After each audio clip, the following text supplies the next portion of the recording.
Welcome to Pod Save America. I'm Tommy Vitor. It's been a weird, unsettling couple of weeks. On the day this episode comes out, mourners will gather in Arizona for Charlie Kirk's memorial service.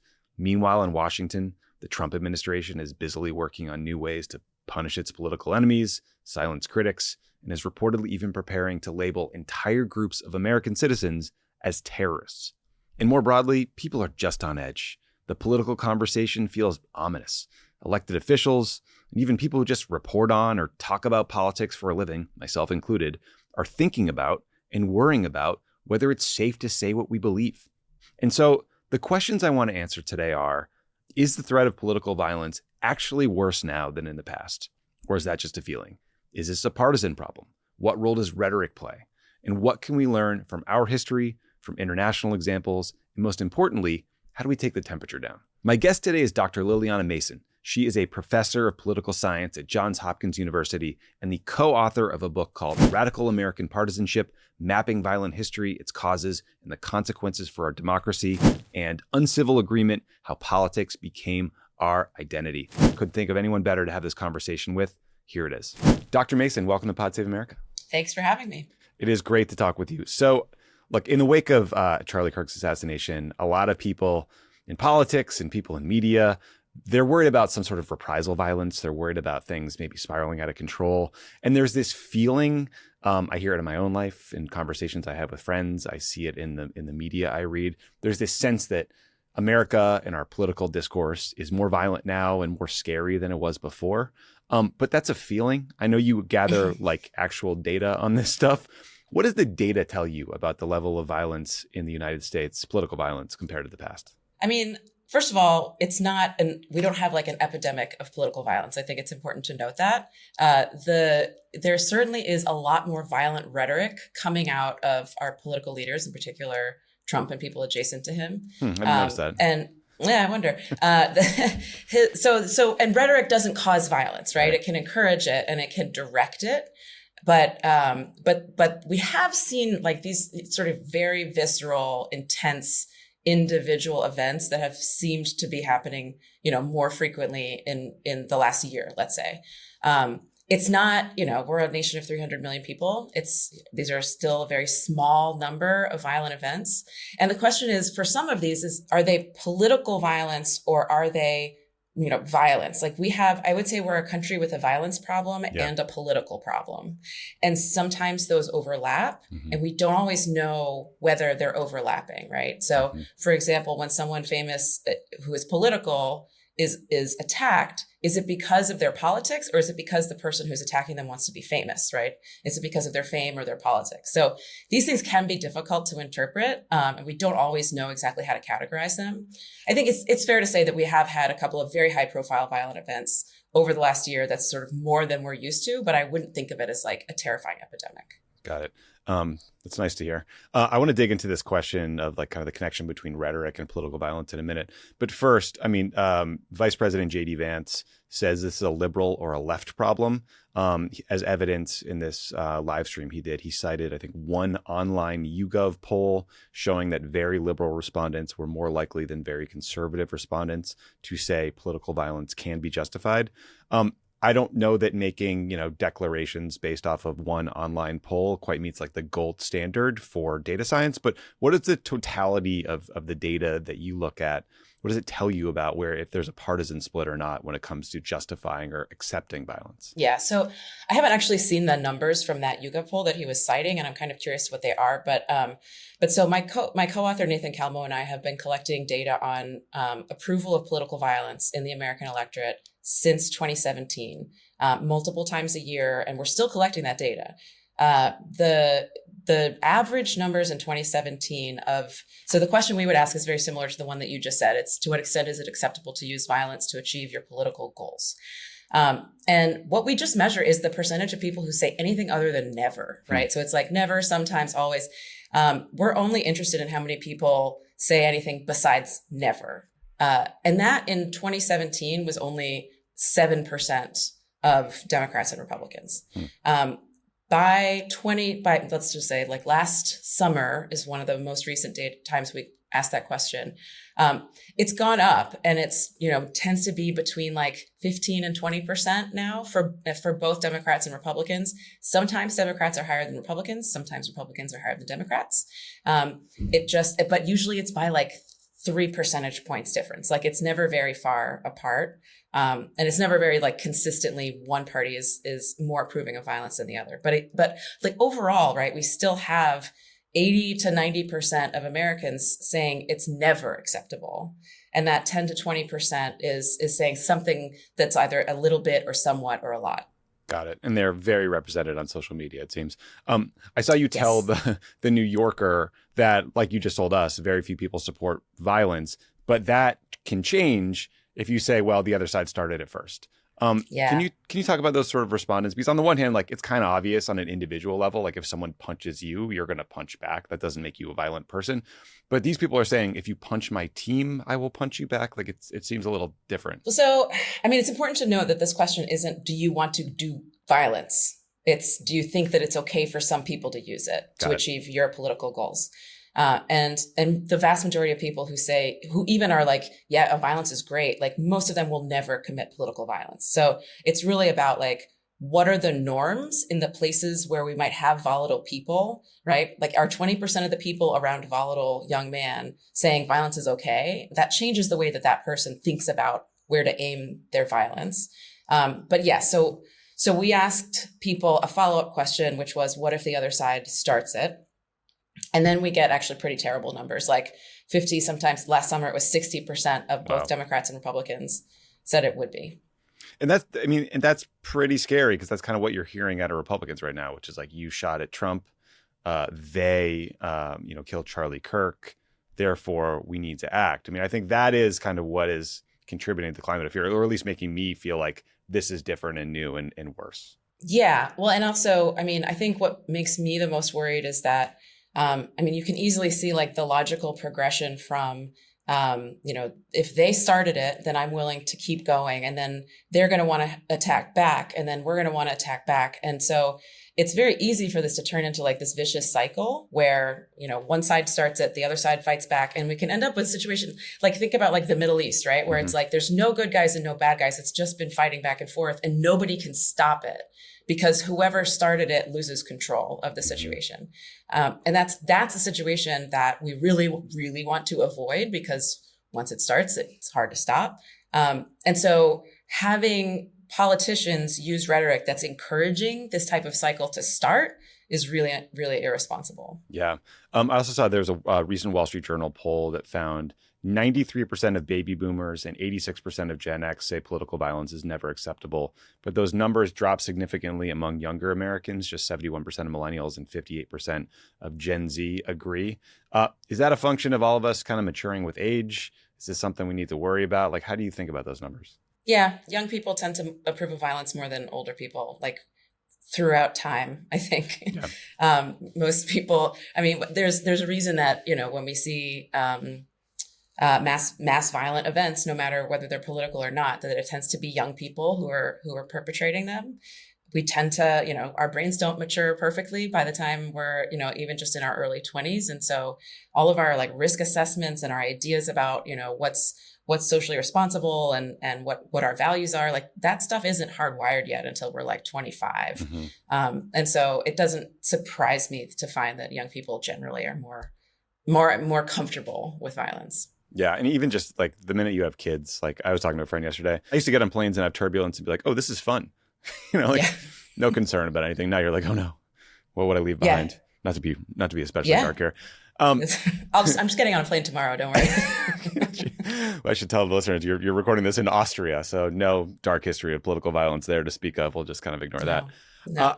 So look, for me, like figuring out how to cover this, to talk about it, and be responsible is kind of challenging, because I don't want to hype the threat. I don't want to make everybody more anxious for the reasons we just talked about. Like I don't want people on edge that like the other side's coming for them. I also don't want to have a terrible 2 weeks of sleep like I just had because I wake up thinking about this shit. But also we can't ignore what's happening in the world. Like how do you think the media strikes the right balance here? It's really, really hard because the incentives are off. What we know in terms of just like journalism, we've been saying this like forever, right? If it bleeds, it leads. People pay more attention to the media when it's about scary things. And we are more willing to click on a story if it's telling us that there's a big fight going on. We're much more likely to pay attention to two people not getting along, for example, than like two people having a pleasant conversation. This is like an evolutionary thing where we have to pay attention to danger because it might hurt us. Mm-hmm. And like a beautiful garden we can come back to later. Like that's not an emergency for us. So like our brains are drawn to conflict and negativity and violence. And so for the news media, they're really in a bind because they want attention and clicks and they want to sell ads. And they mostly don't want to, encourage a wave of escalating violence that's impossible to stop. But those are incentives that are really at odds with each other. And I understand, right? It's like a difficult situation. But I think that the most important thing that whenever I talk to journalists, I try to remind them that like, it's a delicate situation. And if people have the perception that everything is spiraling out of control already, they're more willing to engage in risky and chaotic behavior because it already feels like chaos everywhere. Mm-hmm. And if it's not chaos everywhere yet, then let's not try to tell people that it is, because then they're going to behave in ways that are undesirable. And that's so hard these days. I mean, like I live in Los Angeles. There were weeks and weeks of coverage about Donald Trump sending the troops here to put down protests that like literally I had not seen, no one I knew had seen, because they existed within like a 3-block area downtown and were quickly stopped by a local curfew. But everyone I knew outside of LA was like, are you guys okay? Is your house okay? I'm like, what are you talking about? Yeah.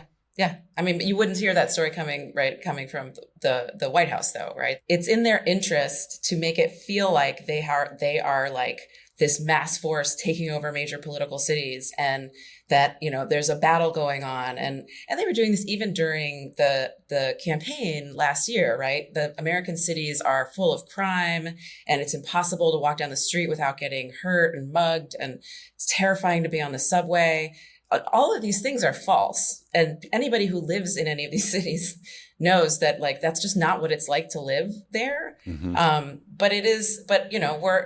Unfortunately, we have a situation where we are actually polarized by place. And so rural areas are much more Republican, conservative, our urban areas are much more liberal. And so it's in the right's interest to say all those liberal places are super dangerous. Yeah, I want to ask you about this regional polarization question, because I thought it was really interesting. I was reading something you'd written about it. On this question of the connection between rhetoric and violence, I mean, I'm wondering how you think, where do we draw the line? Because like there's historical examples of clear, direct incitement to violence, right? Like the Rwandan genocide, for example, was precipitated by months of this like dehumanizing rhetoric about the Tutsi minority and barely disguised calls to kill them. But, there's more nebulous versions. Like Democrats said that Trump's January 6th rhetoric led the mob to attack the Capitol. I happen to think that's true, but a lot of people dispute it. Republicans are now saying that Democrats even using the word fascist or fascism is contributing to violence or led to the attack on Charlie Kirk. How do you think about where to draw the line?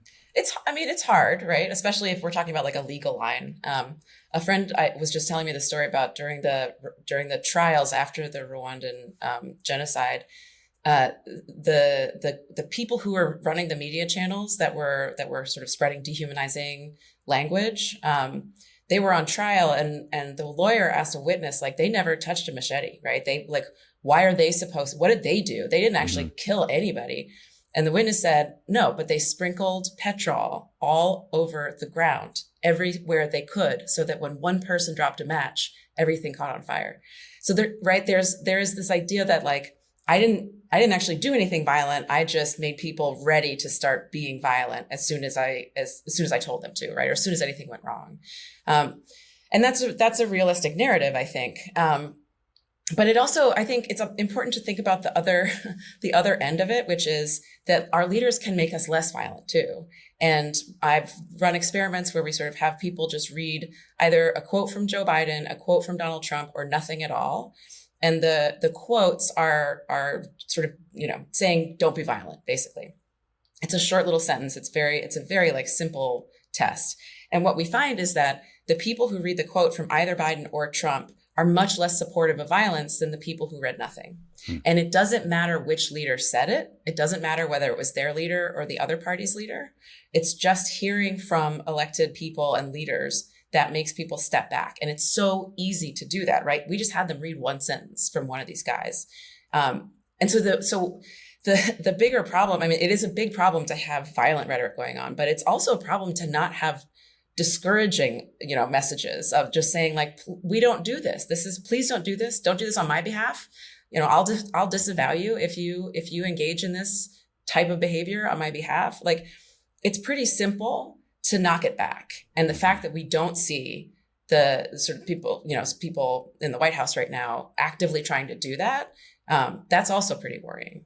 Yeah, that's really interesting. I mean, the one example, I mean, the radio hosts were calling the Tutsis, cockroaches, and talking about how we need to go chop down the trees, which was their code for like go attack them with machete. So again, quite overt.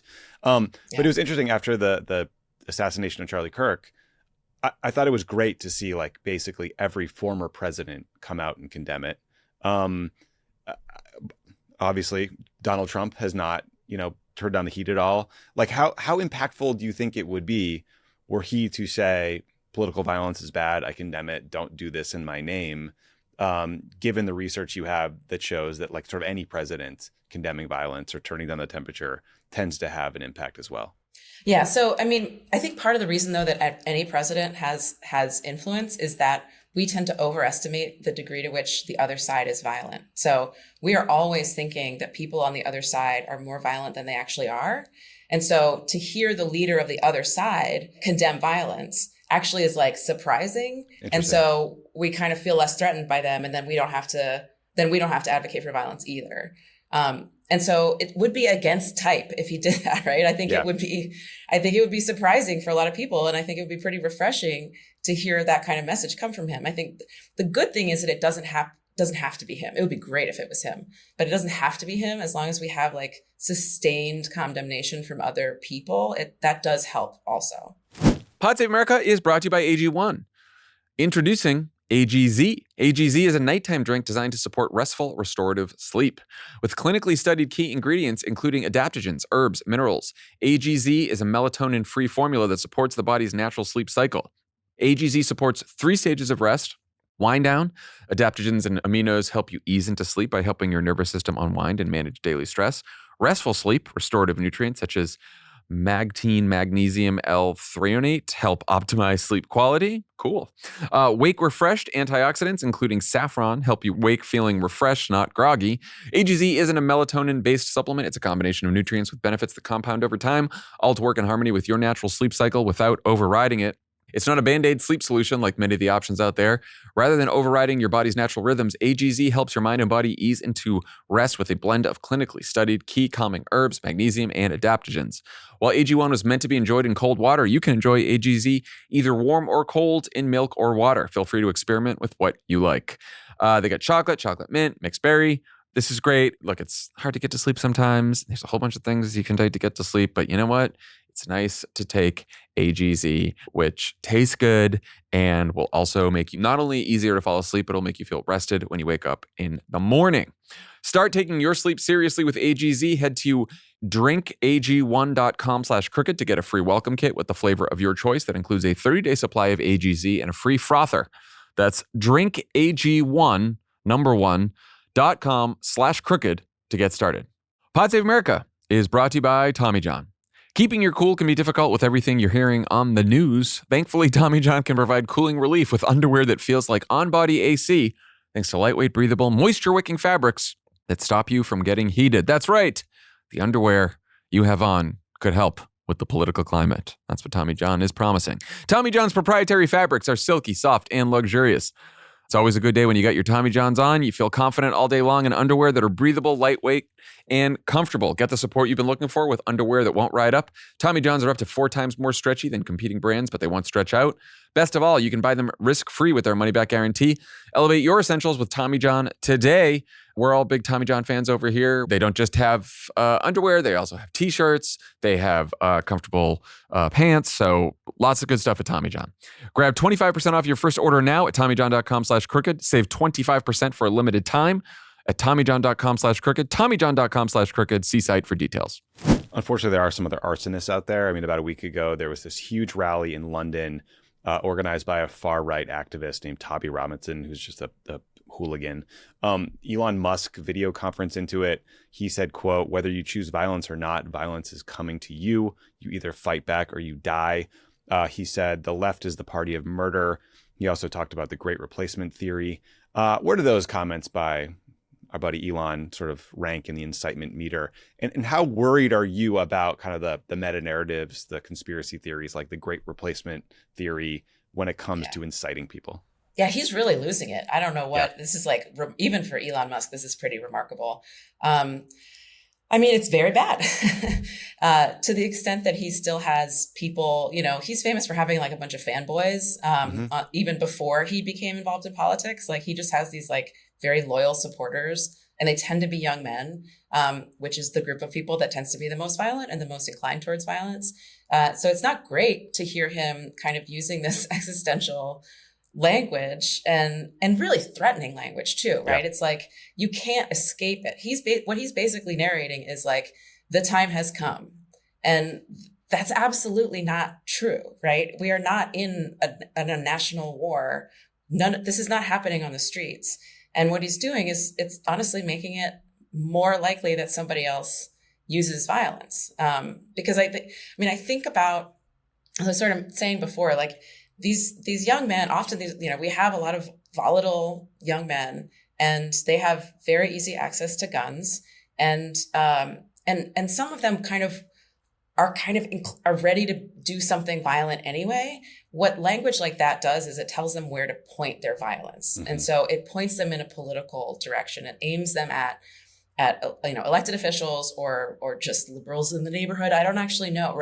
We don't know how the violence exactly comes out, but by connecting these violent impulses directly to politics and to an entire political group or category of people, which is half of the political people in the country, it's just extremely irresponsible. And I really hope it doesn't actually end up hurting somebody. Yeah, me too.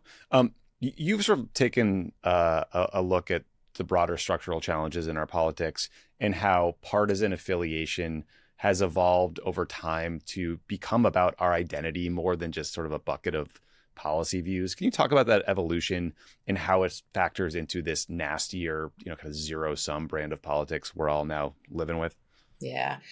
So I call this social sorting. Basically, after the civil rights legislation of the 1960s, a bunch of conservative white Southern Democrats were very, very, very upset with their own party before passing civil rights legislation. And the thing is, then there's no way they were going to call themselves Republicans, right? Because like in the South, the Republicans were the aggressors in the Civil War. They absolutely despised them.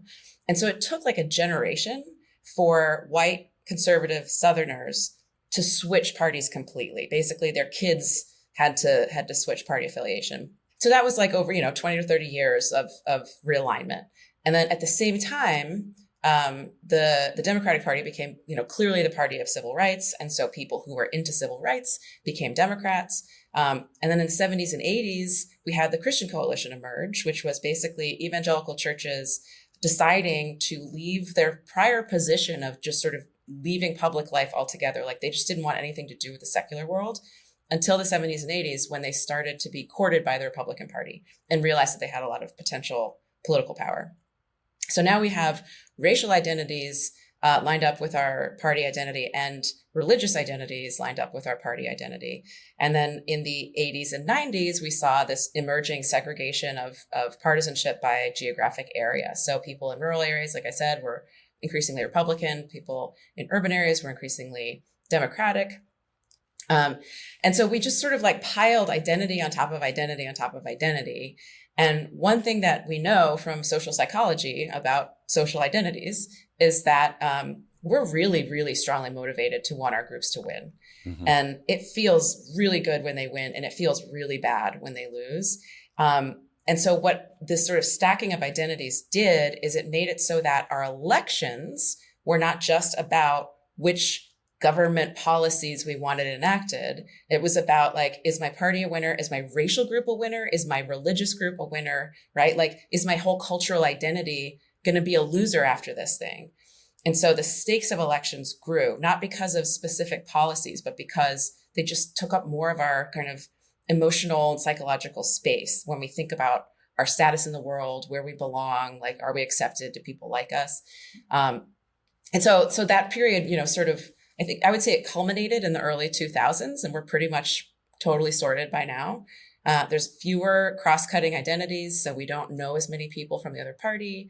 And it just makes it easier to hate each other because we barely know each other at all. It's harder to hate somebody when you meet them at church once a week. Yeah, that is true. Well, can you tell us a little more about like I heard you talk about status threat and the social identity theory and sort of the roots of it and how the evolution of the theory is sort of who came up with it? Because I think it was helpful for me to understand kind of where this came from. Yeah, thank you for asking that. No one ever, I'm like, I can talk about the science. So there's a guy named Henri Tajfel who was he was a chemistry PhD student in France right before World War II. He had grown up in Poland, and he was Jewish. He went to France. He didn't really like studying chemistry. He was super into learning French though. So he learned French really, really well, had a perfect accent. And then the war broke out. He decided to join the armed forces and fight the Nazis. And he was not very good at fighting Nazis. And he was immediately captured by the Nazis and put in a prison camp. And he stayed in that prison camp for 6 years. While he was there, he lied to the guards and told them that they knew he was Jewish, but they didn't know he was Polish. And he told them he was a French Jew, which kept him alive. He believes that that's the reason he lived through the entire prison camp experience, because he saw Polish people being murdered in the camp. He got out. The war was over. Most of his family was dead, had been killed. And he was thinking about like, what do I do? Do I go back and like get my chemistry degree? And instead he decided to start studying intergroup conflict, like what makes people hate each other. Because it was just so amazing to him that the fact that he had lied about which group he belonged in kept him alive. Like it was a matter of life or death, whether he was French or Polish. And it clearly, the difference wasn't real because like they couldn't tell by looking at him. Mm-hmm. And that's why he survived.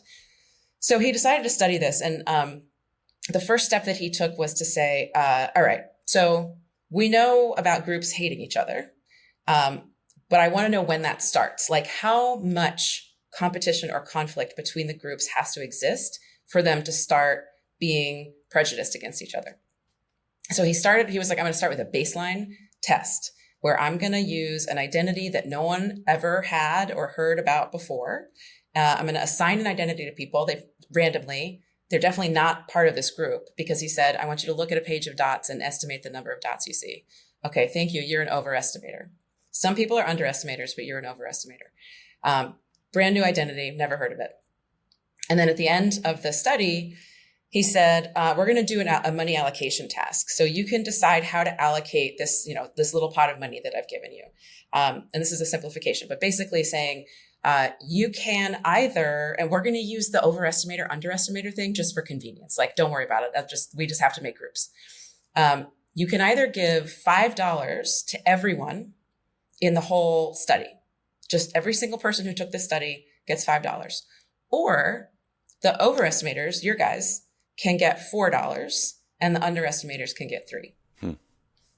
So you're literally sacrificing the well-being of your group in order to win, in order to be better than the other guys. You've never met the other guys. You've never met your guys. You're just alone in a lab, right? So there's no incentive, normally, rationally, there's no incentive to take the lower amount of money.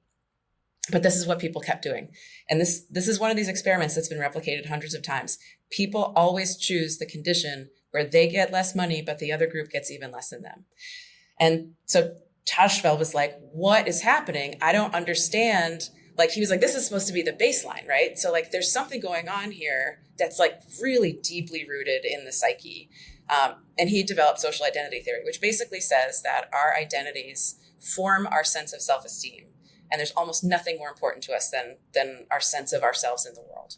And which seems to undercut every single political theory you hear from progressives, which right? is like, look, we're going to lift all boats and we're going to make schools better for everybody. And we're going to give everybody health care and all the wages are going to go up. And in reality, everyone's just like, no, fuck you. I don't like that guy over there or that group over there. That feels like an unfixable problem to me. It kills me because the Democrats are constantly like, if we just told you how much we were helping you, like if we just told you all the facts about the things that you are really interested in, then you would love us, right? And it's just not how people process information. It's not about the specific hard facts. It's more about how people feel and whether they feel like they're losing or winning. And that's when they're going to chase the win every single time. And like, I don't know if you remember in 2016, of course you remember. In 2016, Trump was just like, he used the word winning constantly, right? Mm-hmm. He was like, you're going to be so tired of winning by the time I'm done. Like, you're going to be like, please, let's stop winning. Like, he used the word, and it's not because he knows about social identity theory, but like, I think he does have an instinct for this type of kind of psychological dynamic that we all have, where we're chasing the high status feeling. And it's so deeply hardwired in us that we do things that make absolutely no sense in order to get that feeling. And look, part of the sort of zero-sum political fight problem we have in the United States comes from our history of slavery and Jim Crow and racial segregation against Black people.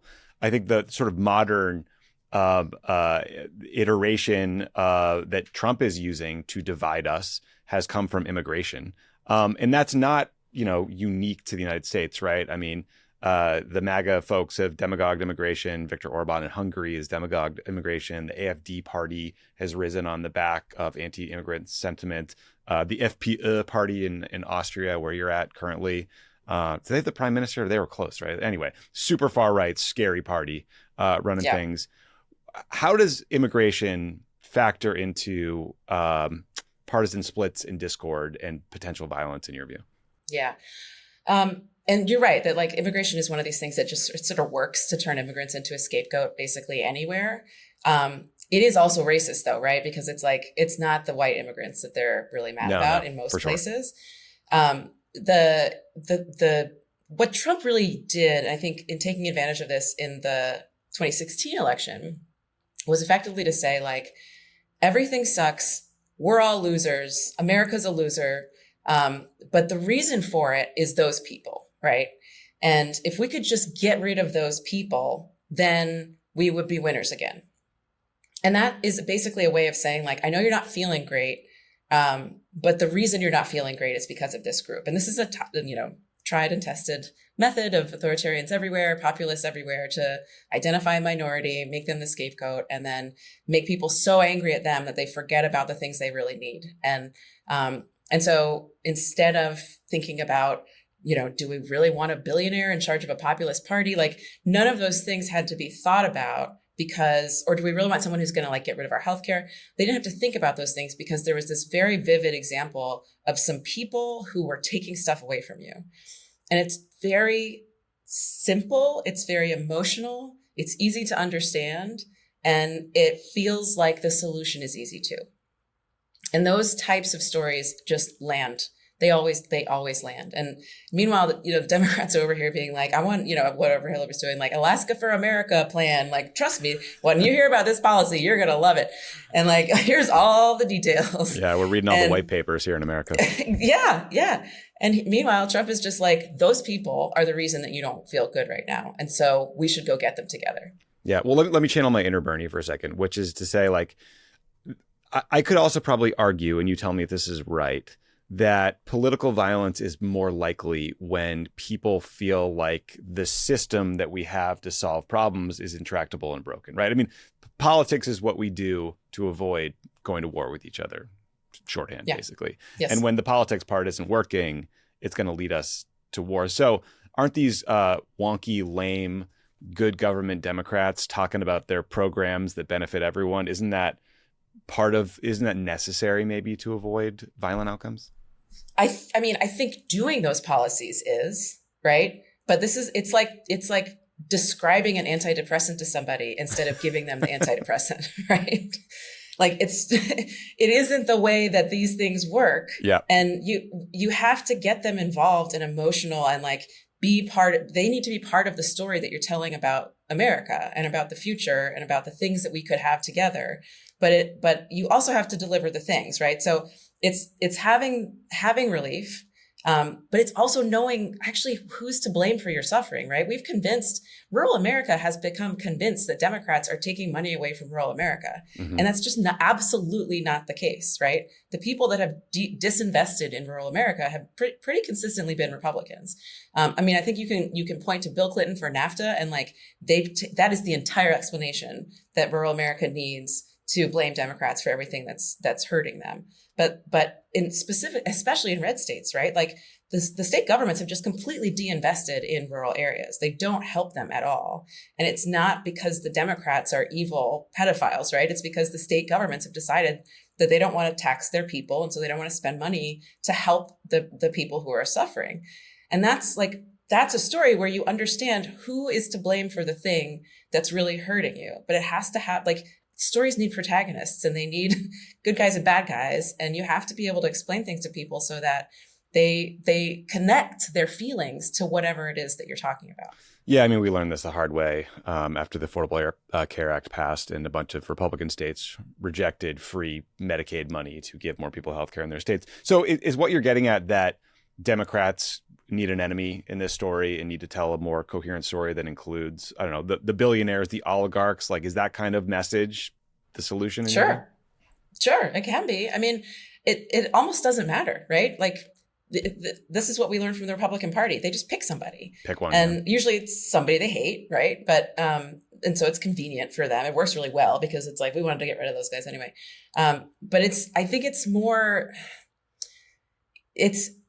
there is a game that the Republicans are playing that Democrats are just constantly being fooled into playing along with them. And so it's like, Trump's immigration platform is super popular. So Democrats can never say immigration is good, right? Like, let's never get on the wrong side of that. And this whole like popularist argument, which makes me crazy, which is like, whatever the public opinion is, you got to do that instead of like admitting that you have leadership abilities. Agency, yeah. You're supposed to be the leader, right? Like, you as the leader are supposed to explain your side of the story instead of constantly taking the losing side of somebody else's story. They're just not, I mean, what's driving me crazy about the Democrats right now is they're just not taking advantage of any of their opportunities to actually like scream right now, like, things are really bad, you guys. Like, this is really scary. And listen, this is what we need to do, right? This is who's hurting you. This is what we need to do. Let's say it's the billionaire oligarchs. Great. It's a great opportunity to do that because they just turned their backs on Democrats, right? I actually think that might have been a tactical error. They were donating to Democrats before and Democrats kind of left them off the hook. Now they're not. So yeah. It just feels like they need to have a better sense of their job as leaders. I disagree. I think our leadership is perfect and everything is going great. No, I'm totally with you. Like, the hardest thing, a couple hard things as a politician these days. One is figuring out when you are trying to shape public opinion and lead people versus be responsive to the people who voted for you, right? Like, that's a perennial challenge. But you're right. I think we're the balance is off big time. But then also, the Democrats who are saying the right things, who are screaming as loud as they can, actually reaching the voters these days in a algorithmic driven Elon Musk world is a real bummer. I've heard you talk about the political divisions and partisan divides and the way they've become more geographic. It's not just like red states and blue states. It's like cities and areas within cities that are more Republican and Democrat. And honestly, like, I used to roll my eyes when I would hear liberals be like, I could never live in a red state, because I was like, fucking get over yourself. But now the Dobbs decision happened. And it's like, okay, actually the risks are quite obvious, right? Like, my wife and I have a lot of pregnancy challenges. If she had a miscarriage, would she be able to get that care? Like, that's a very real, scary thing for me. This week, you're seeing, Florida, they just got rid of their, vaccine mandate for schools. Now you're seeing a push for like Louisiana and Texas to follow suit. And I worry about those stories for a lot of reasons. Like, I don't want a bunch of kids to get the measles, but also, like, when the stakes go up like that, am I wrong to fear that this could supercharge these divisions that you've written about? Yeah, I mean, I think it also calls into question, like, what is a nation, right? I mean, if your physical rights as a human being change as you drive across a highway, are you in one country the whole time? You know what I mean? Like it changes, like it's a very strange, it's a strange way to think about one country as sort of depending on which state you're in, you might die or you might not die if you have a miscarriage. Or you might die or you might not die if your kid is in school and gets, whooping cough or whatever. And so I think it not only supercharges the way that we think about ourselves in terms of being Democrats and Republicans, because now we have different rights in whether we're a Democrat living in one state or another. But it makes us feel more disconnected from each other also, right? It's just like, I just don't understand what it's like to live there. And that's a situation in which it's really, really hard. It gets harder and harder and harder for us to understand each other and to sort of think of each other with compassion, because we're having these like really difficult conversations about like, do I want to be alive? Do I want to be able to survive a miscarriage if I'm on a car trip? And both, I think I would probably say that Democrats are furious about the idea that they can't, just drive in a straight line across the country if they want to. Mm-hmm. And Republicans are furious because they believe that they don't want people to murder babies in their state, right? It's like the stakes are so high and we're having these very vicious fights. And the idea that what this court has done, what the Supreme Court has done, is remove federal protections kind of one by one, which makes our states more and more and more different from each other in terms of the rights they provide to their citizens. It's just making this country more and more fractured. Yeah, it's very scary. All right, we're going to take a quick break, but in case you missed it, Alex Wagner is officially joining Crooked Media. She is a Pod Save America contributor. You're going to hear her doing these episodes on Sunday very soon. And she's the host of a brand new podcast. She is also joined the latest episode of our exclusive Friends of the Pod show, Terminally Online.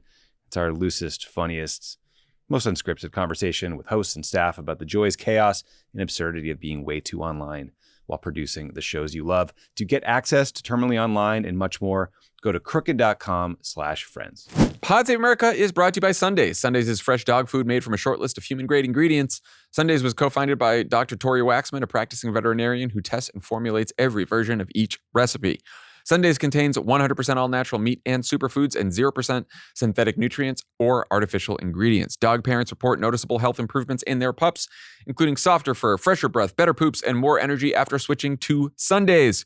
We switched to Sundays for Leo, and he's pretty excited about it. It's also nice to store because it's not like the kind of dog food that's like you have to put in the fridge and then it smells a little. Sundays, it's dry dog food and you can just store it right up on the shelf and you're good to go.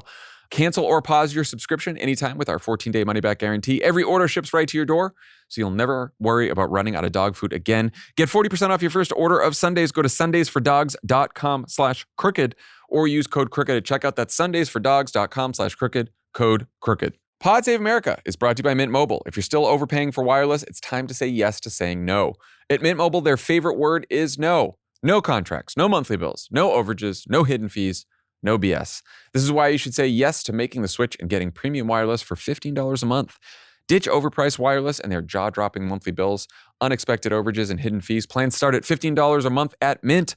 All plans come with high-speed data and unlimited talk and text delivered on the nation's largest 5G network. Use your own phone with any Mint Mobile plan and bring your phone number along with all your existing contacts. Our own Nina here at Crooked Media, she said yes to Mint Mobile last year. She's saving a ton of money from her previous wireless plan, and she's enjoying the reliable service and high-speed data with Mint Mobile. Ready to say yes to saying no?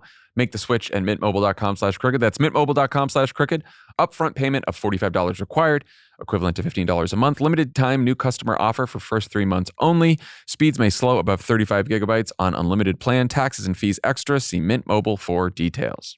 When you look internationally at examples, maybe in history of other countries, that kind of things went bad. They devolved into ethnic or political violence. Like, you always hear people talk about before the breakup of Yugoslavia, like people lived as neighbors and then one day they were battling each other and they just like could not fathom how they got there. Are there like triggers? Are there warning signs? Are there things like that you look for? Well, there's one political science paper that looked at 112 countries and found that, unfortunately, countries where the political divide is lined up along racial, ethnic, or religious divides are 12 times more likely to fall into civil war. Cool. Yeah.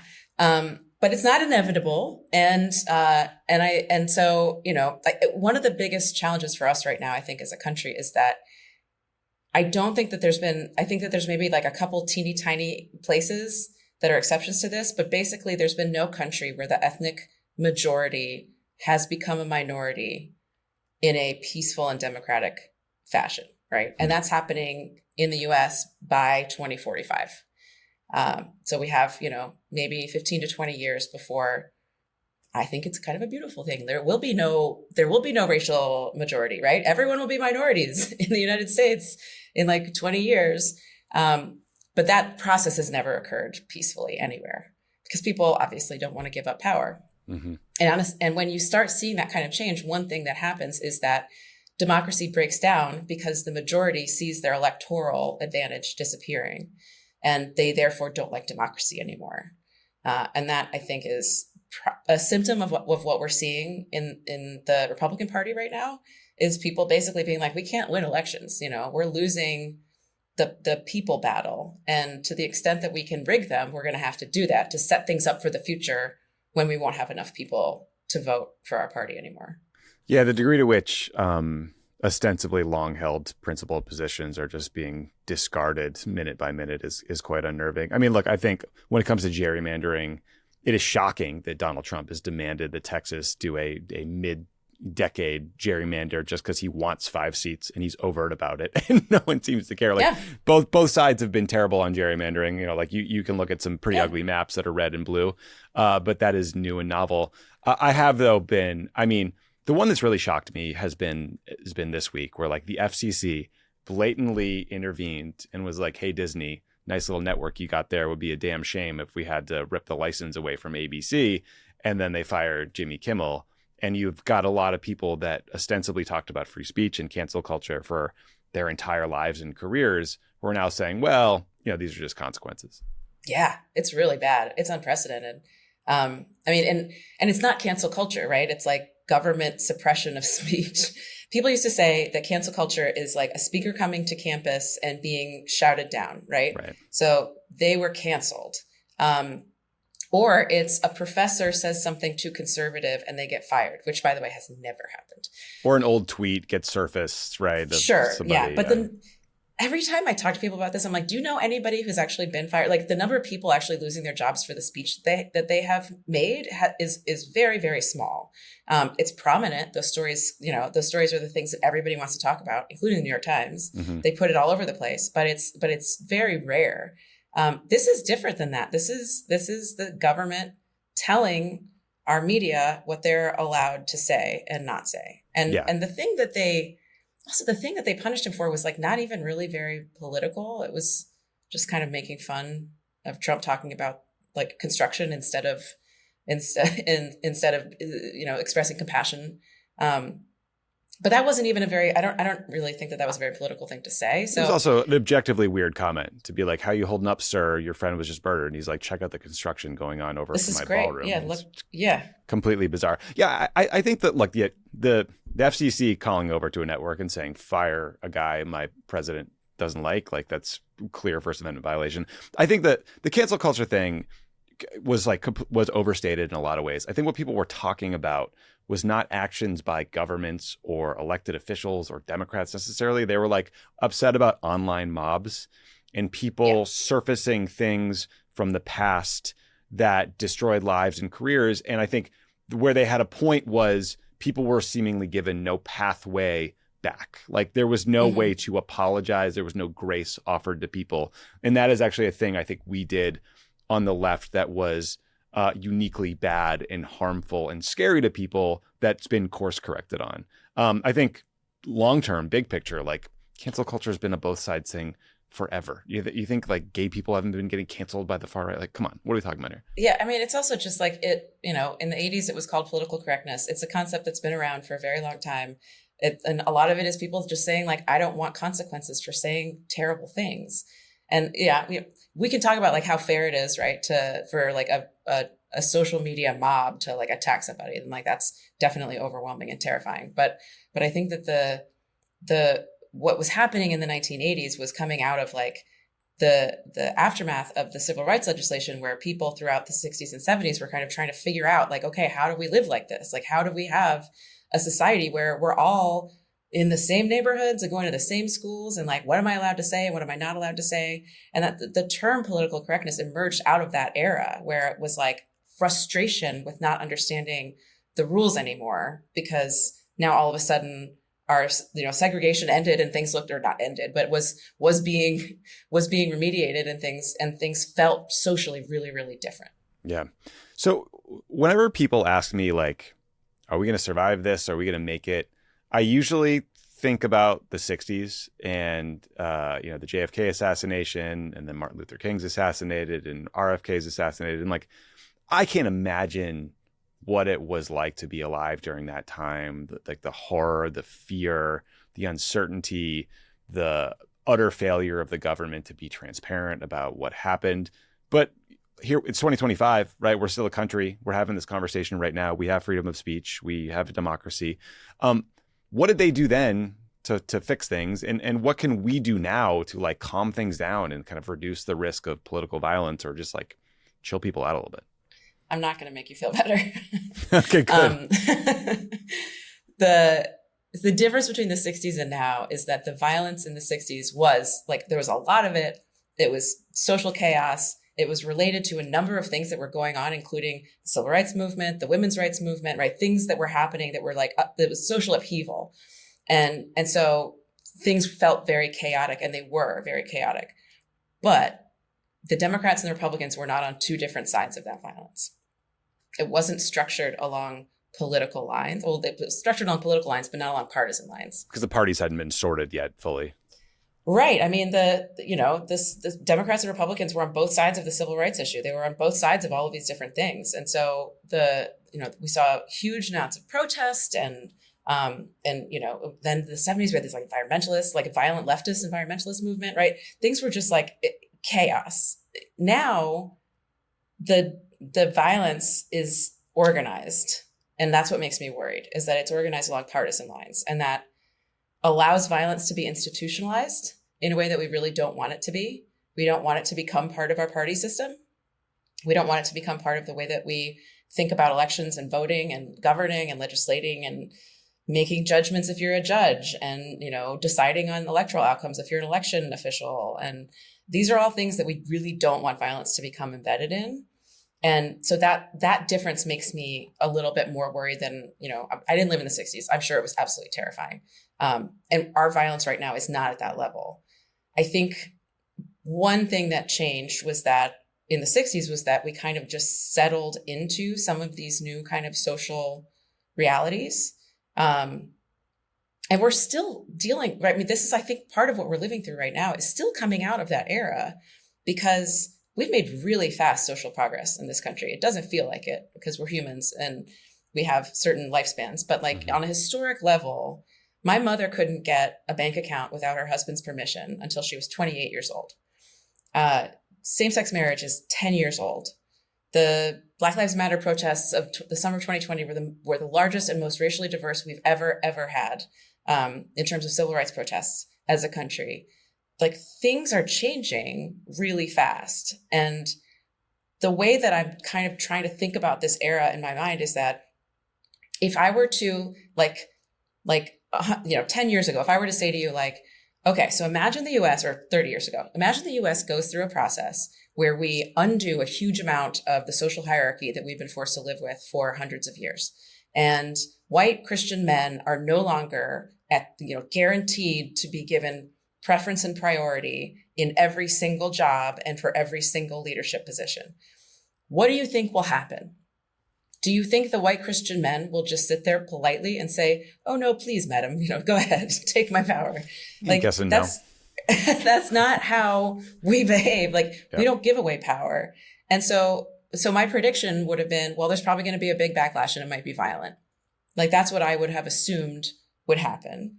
And so, this is like the optimistic take here is that we're in that backlash right now. There's no way for us to go through that process without having some kind of fight from the people who used to have the most power. So what we get to decide now is whether this is a backlash and we get past it, or whether it succeeds and the last 40 years are actually the blip, right? That we had 40 years of increasing equality and progress, and then that just turns into like this weird era in American history. But that's sort of empowering, right? Like it's up to us. We get to decide. No, you're right. You're right. You did not make me feel better.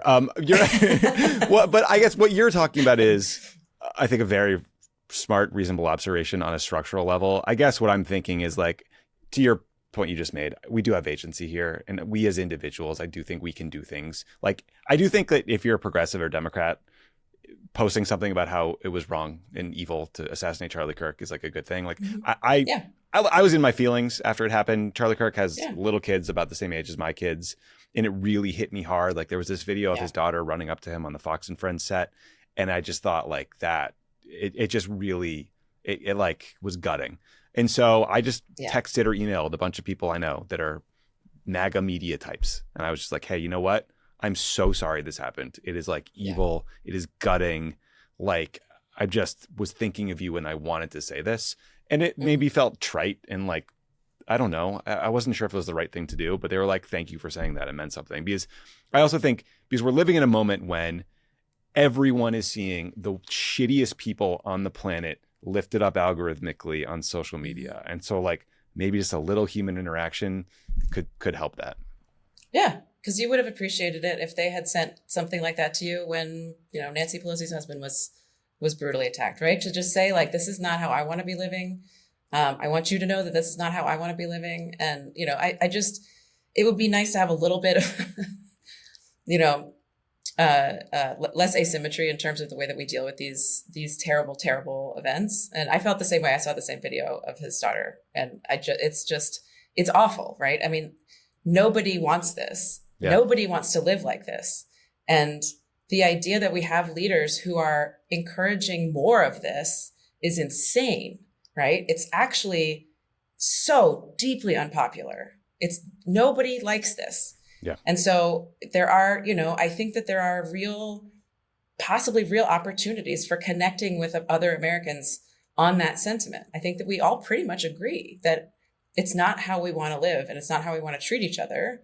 And it's not how we want our political figures, to be treated rather than, debated with. It's just not how we want to do democracy in this place.